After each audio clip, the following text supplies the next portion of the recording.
Hi everyone! Here's another family trip with budget and itinerary vlog. And this time it's in Osaka, Japan. But first, welcome to our channel Eat Pray Love Travel, and please don't forget to like and subscribe to our channel to keep you updated. So medyo na late na ito dahil natabunan na with several travels and food adventure. Pero since may mga nagtatanong ng family budget, kaya ginawa ko na rin para at least magkaroon kayo ng reference sa mga nagpaplanong mag-Japan this 2024. Mas lalo na with this video since this Japan trip is on a budget. We only spent at least mga 30,000 or less per pax for the entire trip. So if you're going to check, parang mga 120,000 lang for the whole trip. As compared sa mga travel packages na umaabot ng at least mga 100,000 per person. And this trip is a 1-week trip. 8 days, 7 nights actually, so mas worth it. Yung airfare via Cebu Pacific, binili namin siya initially ng 21,000 for 4 packs na yon. And then eventually nag-add-on na lang kami a day or two before the flight ng seats, tapos food, and one baggage na check-in, which is 20 kilos lang. Of course, travel tax, don't forget, it's 6,480 for 4 packs na yun. Very quick travel requirements for Japan. Ipopost ko din yung link sa comment section for a separate video. Pero travel requirements, of course, yung passport, and then yung visa, valid ID in case lang na maghanap ng ID sa inyo, travel tax, and then yung e-travel, it should be provided 72 hours before flight. I will also post the link na rin sa comment section. Additional docs, return tickets, and then hotel booking confirmation para lang kung hahanapin ng immigration officer. Sa Japan naman, either visit Japan web, dun kayo sa online nila, or manual immigration form pagdating ninyo. And of course, it's always advisable to do web check-in 72 hours before your flight para at least hindi ka napipila ng mahaba and baba mo na lang yung gamit mo for check-in kung meron kang check-in baggage.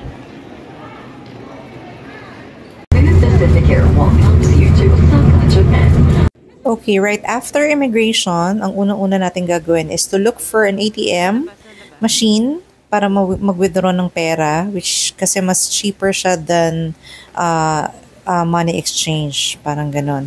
And at the same time, we're going to look for the redemption ng Klook because we ordered the SIM card for 7 days. It's 1,400 pesos. So, importante kasi na malagay mo na yung SIM card mo since magta-travel ka na palabas ng airport. So, ngayon, pupunta na tayo sa train station, yung Airport Express. Nangka Airport Express to buy ticket papunta ng Namba Station since dito sa Osaka, ang Namba Station yung parang central station nila which connects to everything sa papunta ng airport and papunta ng city or dun sa mga tourist spots area. Our ticket price is 970 each. Yen yon. So, ang total is 3,880 yen. One way pa lang yon. We booked our accommodation through Agoda. Here, it's our list.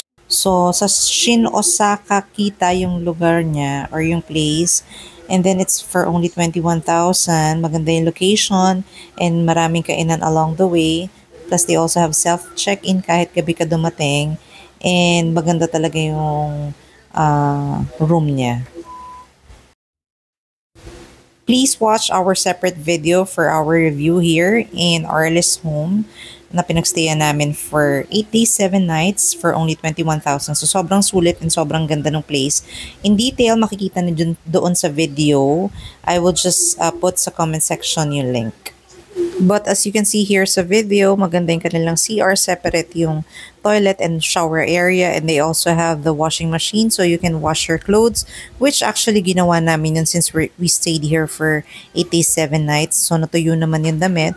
And they have very spacious sala, and of course they have the lutuan kung gusto niyo magluto. And may microwave, may ref, merong initan din ng tubig. So, pwede kayong bumili na lang ng coffee and then mag-init ng water. And ang pinakamaganda talaga dito sa area na to is they have balcony. So parang you can breathe fresh air the next morning kasi malamig naman ang weather sa Japan during this time. And sa baba, may mga vending machines, and then left to right, may mga kainan, may McDonald's, may mini stop, may 7-Eleven, may Family Mart. So hindi kayo mauubusan ng pagkain kung kailangan yung bumili ng quick food sa gabi. Plus, ang neighborhood mo dito ay mga locals. Nakita namin usually mga matatanda na, parang ganyan. And then, dun sa may gilid, meron parang kindergarten school. Actually, kung babalik kami dito sa Osaka, we are planning to stay here again kasi mura na siya. At the same time, maganda yung location. Malapit lang din sa train station. Ang train station niya is Higashimikuni Station, which connects to Shinsaibashi, Namba. It's under Midosuji line. For the food naman, we allotted 1,000 per person per day, making it 4,000 per day. Times 8 days, so 32,000 ang budget namin for the entire trip. So, depende na yun sa'yo kung paano mo i-consume. If you wanna eat sa restaurant na meron kang gustong kainan, pwede mo naman i-offset. Pero dito kasi sa Japan, most especially sa Osaka, mura yung mga food. And most of the time, convenience store lang naman. Usually, mga kids, McDonald's convenience store lang ang gusto nila. Hindi nila masyadong gusto yung mga pagkain ng Japan. Kami naman more on ramen lang. So, minsan kasi no-offset dahil hindi ka naman minsan nagdi-dinner na or nagbe-breakfast dahil sa mga schedule ng mga pinupuntahan. Kaya parang okay lang din. Kasi minsan yung per meal dito sa Osaka, nasa around 500 lang or less. Kung more man, siguro mga 600. Pero enough na siya kasi full meal na. Thank you. Thank you.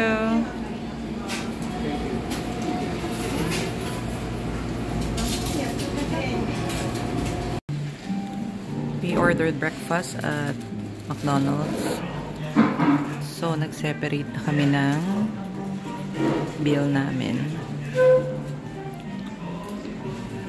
This one is 880, making it 440 per set, no? Walang hash brown. And now, we will show you our one-week itinerary na pwede nyo rin gawing basis if mag-a-apply kayo ng visa for Japan since it's one of the requirements. And of course, itong itinerary na to will not require you to break your budget. By the way, for the transpo budget naman, we allotted 10,000 for the entire trip, kasama na ron yung to and from na train sa airport. So right now, ang una naming pinuntahan is yung Dotonbori and Shinsaibashi. So wala namang i-require na amount sa inyo doon kasi it's a shopping area and yung train, malapit lang din siya or it's the same train na gagamitin mo dun sa paggagalingan mo which is Shinsaibashi Station.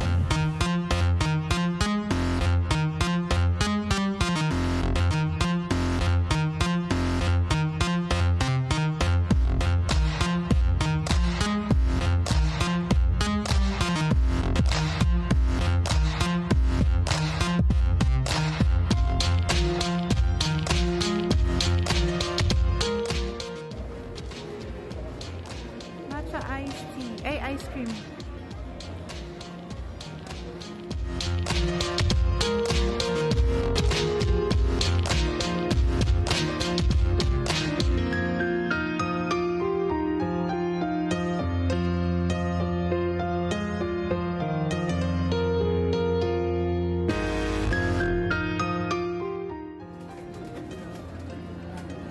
Ano yan, plain? Ewan ko.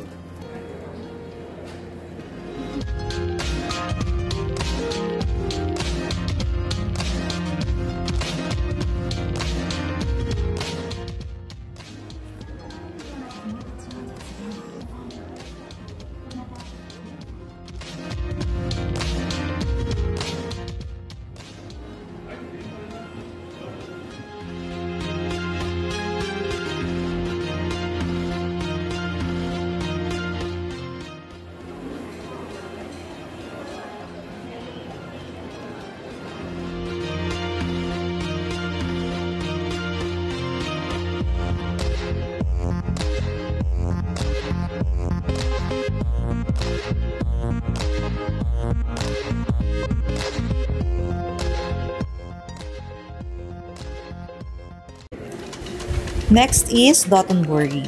So this one, katabi lang naman ng Shinsaibashi. And this is really a must-visit place kasi talagang kilala itong area na to for food, most especially takoyaki. Ayan o, pinaka.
For our second day, we visited Universal Studios here in Osaka since it's the birthday of my twins and of course, Horror Nights.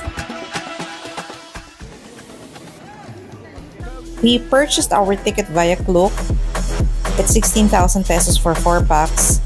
And of course, please don't forget to use our promo code. It's EPLT5 off for all your purchases ng hotel and activities here in Japan. The advantage of purchasing your ticket online is hindi mo na kailangang pumila.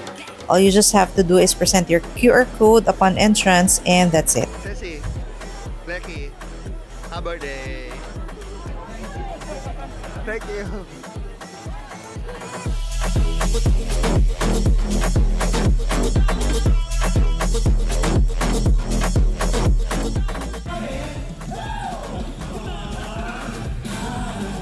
Kung first time nyo dito sa Universal Studios Japan, I suggest na unang-una nyong puntahan is yung Harry Potter kasi sobrang big hit ito. Isa ito sa mga talagang pinupuntahan ng halos lahat ng mga park goers. Must try din and must visit ang kanilang mga attractions dito, most especially the Butterbeer.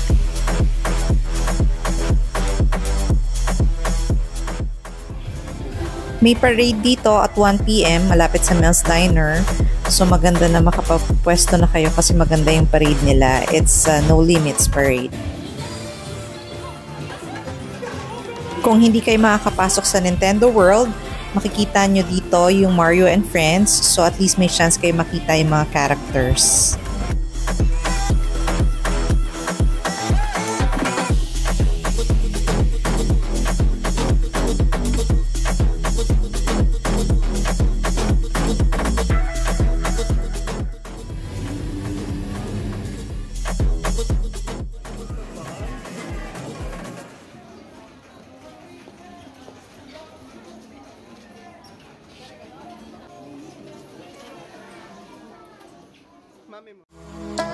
Third day, we went to Nagai Park and Team Lab.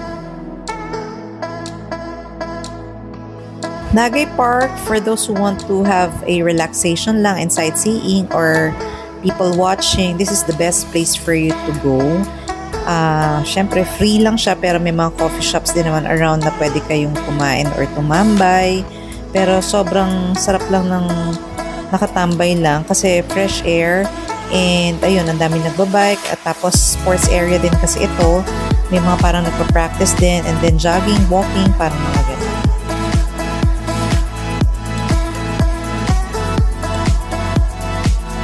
Then at night, they have this Team Lab Botanical Garden. 2,000 yen ang entrance. So, maganda naman siya. Parang yung garden sinet up nila ng mga ilaw and all. So it's a must visit place din.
For our fourth day, Cup Noodle Museum.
Our fifth day, it's Nara Park. Coming from Osaka, madali lang din puntahan itong Nara Park. Pagbaba mo ng train station, Kintetsu Nara Station, pwede mo na lang lakarin since maganda naman yung weather and marami ring naglalakad.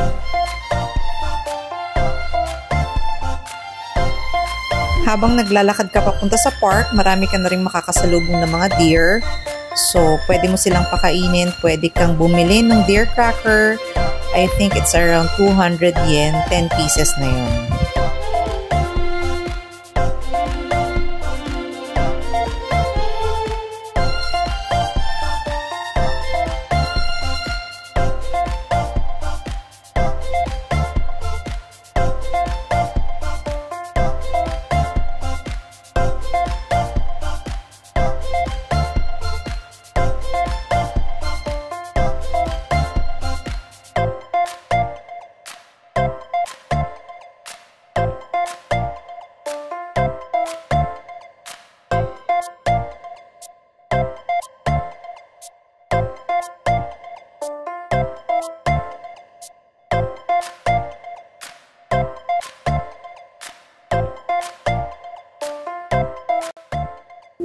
Pagpasok mo dun sa loob ng Nara Park, maraming temples na pwede kang puntahan.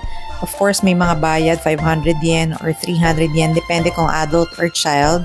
And then, may mga areas din or may mga temple din na hindi pwedeng pasukin since for renovation siya during this time.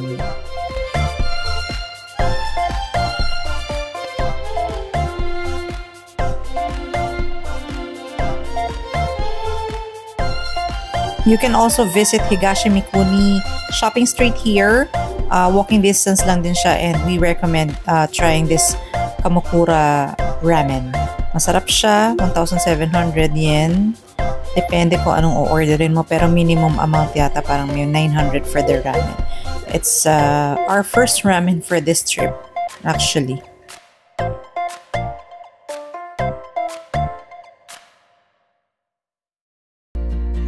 So for our 6th day, we went to Shinsekai. It's a retro downtown area in Osaka na yung makalumang style ng Japan. Maraming kainan, maraming arcades, and of course the takoyaki. Syempre, laging present yan.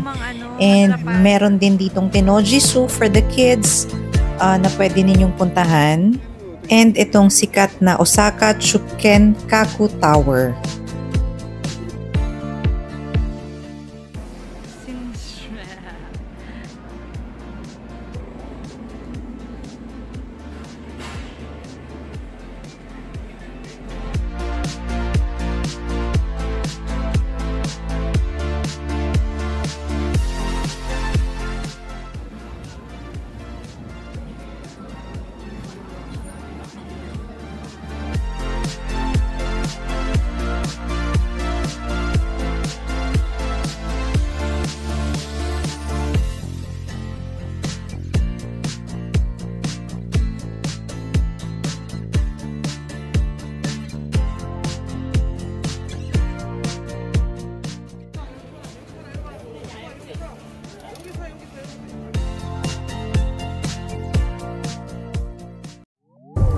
During our 7th day, we went around Umeda area. So may mga malls dito, strolling lang sa buong area. And we also went to Umeda Sky Building.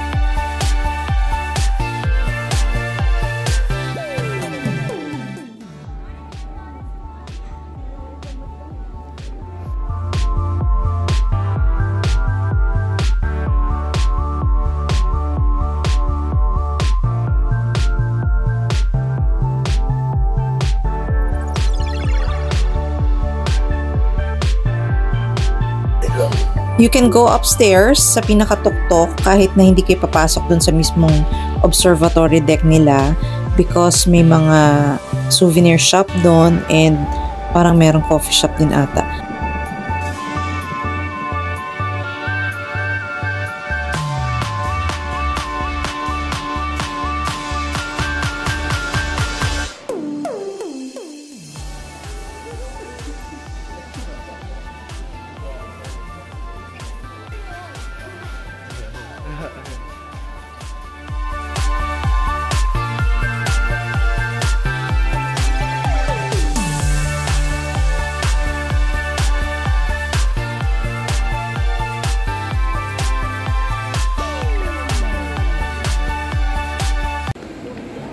And on the 8th day, uwian na syempre. So magkano nga ba ang nagastos namin for this 8 days, 7 nights trip to Osaka, Japan? So i-breakdown natin lahat ng expenses. Starting off with the airfare, it's 27,746. May kasama ng seats, to meals, and 120 kilo check-in baggage.